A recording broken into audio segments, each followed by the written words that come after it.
Get everybody attention. So today we're doing disaster medical operation 2.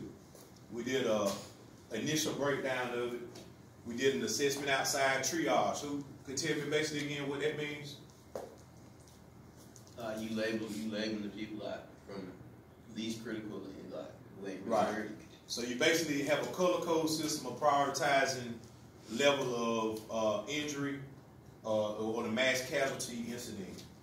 Okay, so we know what treatment means. Transport is quite naturally taking the patient from the scene to the medical facility. Morgue is the last place, and supply. Supply is what you're going to need as far as your resources. Okay, water sanitation methods. So quite naturally, in all situations, we're going to have a water situation where maybe the water, the water might need to be sanitized, right? So, like we talked about yesterday with livestock and animals that are flooded in waters, there's feces in the water, there's all types of stuff, so you need to sanitize and boil your water.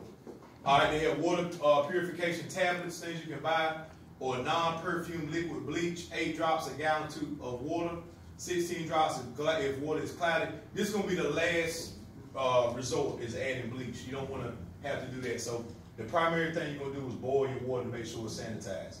All right, maintain sanitation, control disposal of bacterial sources. So, for example, if you have a runoff of a scene, you need to have some way to contain it, to contain your contaminants so it don't cross-contaminate.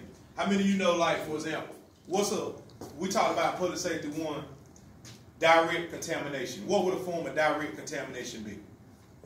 Anybody can give me an example?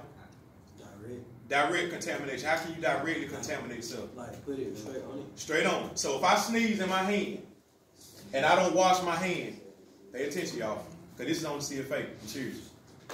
If I sneeze in my hand, I go shake your hand. Or somebody touch, or they use the bathroom. Do number 2. They don't wash their hand.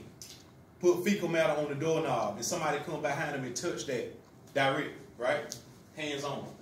All right? We don't want to cross-contaminate. All right? Wash hands frequently. If you notice you go into a restaurant store, it says the top 10 ways of preventing contamination is what? Washing your hands. That's why I'm a stickler about washing your hands. Or use an alcohol-based hand sanitizer. The only thing about alcohol-based hand sanitizers is your top layer of skin is already dead, right? So if you put alcohol, it strips the oils out, and your skin is more susceptible to germ transmission.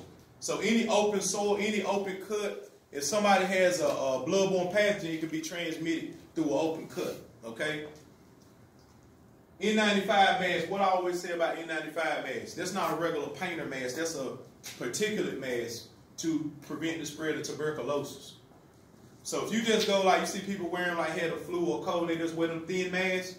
If you go around somebody that's contaminated with TB or airborne pathogen, that's the only mask that's going to protect. So remember, N95 mask is the only one that can protect from particulate matter.